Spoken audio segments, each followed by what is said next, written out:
자, 최다 빈출 지문집. 우리가 한번 딱 마음을 먹었으면 끝을 봐야 돼. 부장님. 우리 이제 의사 표시에서 의사와 표시가 일치하고 의사 형성 과정에 하자가 없을 때 효력이 생기죠. 그리고 도달해야 되잖아요. 근데 이제 문제가 있는 것들이 비통착사강이 되는데, 비진이 표시는 의사와 표시가 일치하지 않음을 표의자가 알고 한 거죠. 그런데 그 진의가 진정이 아니라고, 진정으로 마음속에서 바라는 상을 뜻하는 것이 아니다 그래야죠. 그렇기 때문에 강사명은 비진이 표시가 아니야. 근데 당시 상황에서는 그것이 최선이라고 생각해서 의사표시를 하는 경우, 진이 아닌 의사표시가 아니라고. 사직서 내고 싶지 않았는데 지금 안 내면 명퇴 이러고 하나도 못 챙기게 생겼어. 그래서 눈물을 머금고 지금 이게 최선이야 하면서 사직서를 냈어. 비진이 표시가 아니라고. 강박을 당해서나마 증여하겠다는 의사를 갖고 증여를 했죠. 그러면 비진이 표시가 아니라고. 우리 강박은 비진이 표시 아니야. 반사회질생이 아니야. 강강세무비는 반사회덕행위가 아니다 그랬었죠. 그 다음에 사직서 제출하는 거 비진이 표시가 아닌데 사용자의 지시로 어쩔 수 없이 사직서를 내면 그건 뭐가 된다? 비진이 표시다 그랬죠. 나는 낼 의사가 없는데 사장님이 내라 그러니까 어쩔 수 없이 낸 거잖아요. 비진이 표시인데 그때는 회사가 알았죠. 그러면 무효다 이렇게 되는 것이다. 명의를 빌려준 자, 또 이게 비진이 표시가 아닌 거지. 자기 다 책임질 거 생각하고 한 거잖아요. 그 다음에 비진이 표시는 원칙이 유효인데 상대방이 알았거나 알 수 있었어. 그러면 무효가 된다 그래야지 되죠. 취소가 아니고 무효다. 그 다음에 우리 제3자의 선의는 추정이 되죠. 선의의 제3자가 스스로 입증해야 되는 게 아니다. 그 다음에 선의의 제3자이기만 하면 되지 과실 무과실은 안 따지죠. 과실 있는 선의의 제3자도 보호된다는 것이다. 그 다음에 대리권 남용의 비진이 표시에 관한 규정을 유추 적용해지죠. 우리 대리권 남용 공부에는 대리권 남용은 그래서 대리권이 있는 거다 그랬죠. 유효야. 근데 상대방이 대리권 남용 사실을 알았거나 알 수 있었을 때 무효가 된다 그랬죠. 통정의 표시. 통정의 표시는 표의자가 의식적으로 진위와 다른 표시를 한다는 것을 상대방과 합의하고 한 거죠. 알았다는 비진이 표시죠. 비진이 표시로서 무효가 될 건데 통정이 되려면 통정, 합의가 있어야 돼. 알고 짜고 그랬어야 된다. 그 다음에 이렇게 양해가 있는 게 합의가 있는 거예요. 그러면 무효가 된다는 것이다. 명의를 빌려줬죠. 양해가 있어. 그러면 무효가 된다. 그 다음에 통정의 표시로 무효가 되면 가장 양도인은 양수인에게 무효니까 반환 청구할 수 있다는 거죠. 없다 그래서 틀렸고. 그 다음에 통정의 표시는 채권자 취소권을 행사할 수 있죠. 그리고 대비해서 말소 청구할 수 있죠. 네, 있다라고 해야 된다. 채권자 취소권이 이중매매에서는 안 돼. 통정의 표시에서는 돼. 그랬죠. 그 다음에 통정의 표시 무효에 대항하려는 제3자는 자신이 선의라는 것을 증명해야 한다. 그랬는데 제3자의 선의는 추정이 된다고. 그런 것이기 때문에 제3자가 증명해야 되는 게 아니다. 그 다음에 봐보세요. 가짜 진짜 제3자다. 가짜에 기초해서 진짜 양수한 사람은 제3자지. 제3자이다 그랬어야 되지. 그 다음에 파산관제인은 제3자다 그랬죠. 한 가지 더. 파산관자인 선의 악의는 파산관자인 개인을 기준으로 판단하는 게 아니고 파산채권자 모두가 악의로 되지 않는 한 선의 제3자다 그랬죠. 그런데 상속인은 제3자라고 하면 안 돼. 우리 상수본체 후추계약은 제3자가 아니다 그랬죠. 네. 그래서 여기서 제3자를 위한 계약에서 수익자 상수는 아니라고. 그 다음에 본인도 제3자가 아니야. 이유를 주장할 수 없는 거지. 그 다음에 채권의 가장양도에서 변제된 채무자. 채무자는 아무것도 한 게 없다 그랬잖아요. 제3자가 아니라고. 그 다음에 계약을 인수한 자도 제3자가 아니야. 됐죠? 계약을 인수했다 이 말은 계약 당사자의 지위를 가져갔다 이런 뜻이에요. 그러면 제3자가 아니다라고 한다.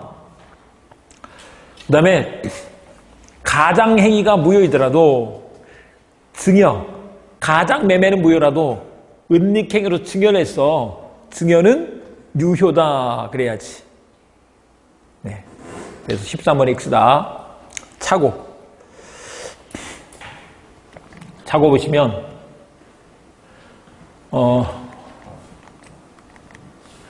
동계 착오를 이루 취소하기 위해서는 그 동기를 내용으로 하기로 하는 합의까지 있어야 되는 건 아니야. 이게 표시가 있었으면 됐죠. 합의까지는 필요가 없다. 그 다음에 제3자의 기망행위로 신원보증서면에 서명한다는 착각에 빠져 연대보증서면에 서명한 경우 이런 걸 기명날인의 착오라고 했었죠. 요거는 홍길동 사건이다. 사기를 사기라고 부르지를 못해. 착오 취소만 할 수 있지. 그랬죠. 홍길동 사건이야. 그 다음에 농지 상당 부분이 하천임을 사전에 알았다면 농지 매매 계약을 체결하지 않았을 것이 명백한 경우. 우리 기동현은 중요하죠. 그 지시는 안 중요해. 현황에 착오가 있는 거지. 현황 경계의 착오는 뭐다? 중요 부분의 착오다. 현황 파악을 잘못하고 계약을 한 거야. 거의 절반 정도가 하천 부지를 이루고 있대. 오, 그러면 안 샀지. 그런데 지분이 다소 부족해. 이건 중요 부분의 착오가 아니다. 시가에 관한 착오도 중요 부분의 착오가 아니다라고 한다. 그 다음에 이제 법률의 내용에 중요 부분의 착오가 있을 때 취소할 수 있는데 중대한 과실이 있으면 취소를 못하죠. 근데 중대한 과실 유무는 취소를 막으려고 하는 사람이 누구예요? 상대방. 상대방은 효력을 주장하는 자지. 효력을 부인하는 자는 누구예요? 표의자잖아요. 표의자는 법률의 내용의 중요 부분의 착오인 것을 증명을 해야 돼. 그 다음에 착오가 표의자의 중대한 과실로 인한 경우에는 상대방이 표의자의 착오를 알고 이용하더라도 취소할 수 없다 그랬는데 우리 알고 이용하면 취소할 수 있다 그랬죠? 중대한 과실 읽지도 말라고. 알면서 이용했어. 취소할 수 있다라고 한다. 이게 뭐냐면 공장 지으려고 하는 사람이 땅을 사러 봤는데 그 사람이 부천 가서 알아보기만 하면 금방 할 수 있는데 안 알아봤어. 그런 경우는 중대한 과실이 있기 때문에 그게 내용의 중요분에 착오가 됐어도 중대한 과실이 있으면 취소를 못 한다고.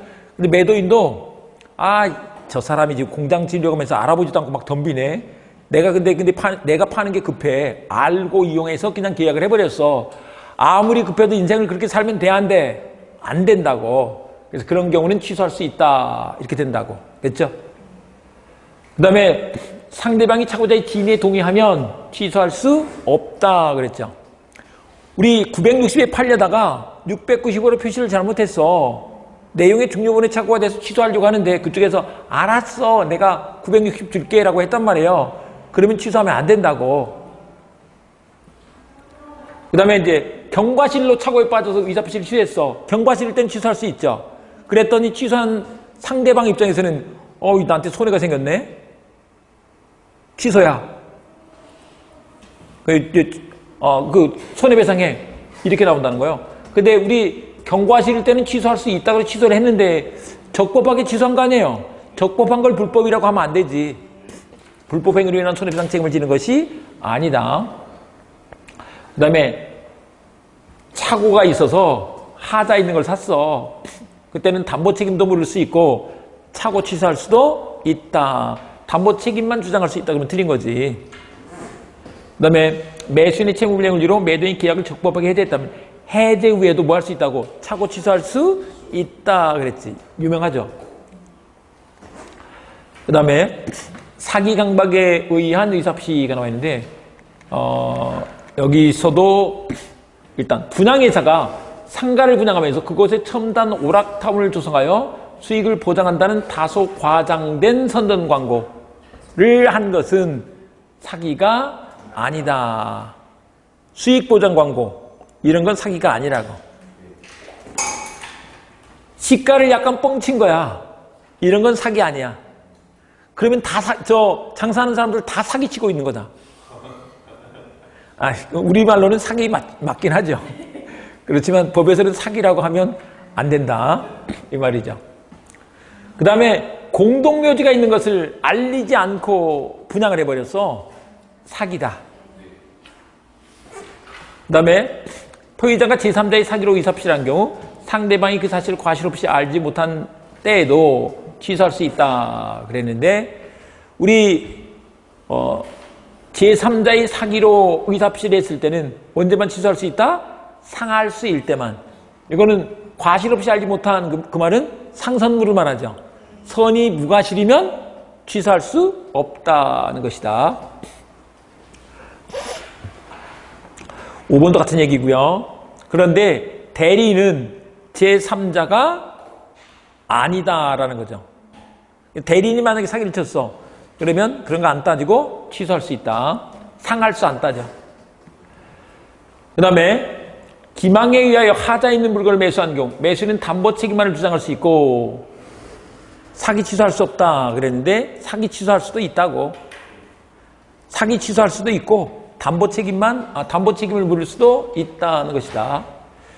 그런데 우리 이제 공동묘지가 있는 걸 알리지 않고 아파트를 분양했을 때 그 매수인은 사기 취소해서 부당이득 반환 청구할 수도 있고 손해배상 청구할 수도 있다고. 둘 다 생겨. 경합한다고. 다만 둘 중에 하나만 행사할 수 있죠. 손해배상 청구할 때 취소할 필요가 없어. 그 다음에 중첩적으로 행사할 수 있는 게 아니라고. 선택적으로 행사할 수 있다고. 자, 의사합시의 효력 발생인데요. 도달주의 원칙이죠. 그래서 배달되면 도달하는 건데 상대방이 정당한 사유 없이 통지 수령을 거절했어. 자기가 손만 내밀면 받을 수 있는데 안 받았어. 이런 건 도달했다라고 봐야지. 효력이 생긴다. 네, 우편물이 등기 우편이나 내용 증명으로 발송되었다. 그러면 따로 반송이 안 됐어. 도달 추정이다 라고 한다는 거죠. 추정할 수 없다. 그럼 틀린다. 그 다음에 의사표시가 상대방이 도달하면 그 전에 사망하거나 제한 능력자가 되어도 효력은 생긴다 그랬죠. 그 다음에 이제 과실로 상대방의 소재를 알지 못한 데는 공시송달하면 안 돼. 과실 없이 상대방이 누군지 모르거나 상대방의 소재를 알 수 없을 때 공시송달하는 것이다. 네. 여기까지 하고요. 대리편 또 준비를 해봤는데 여러분들이 배가 너무 고플 것 같으니까 대리편은 다음 주에 하자고요. 다음 주에. 네, 수고했습니다.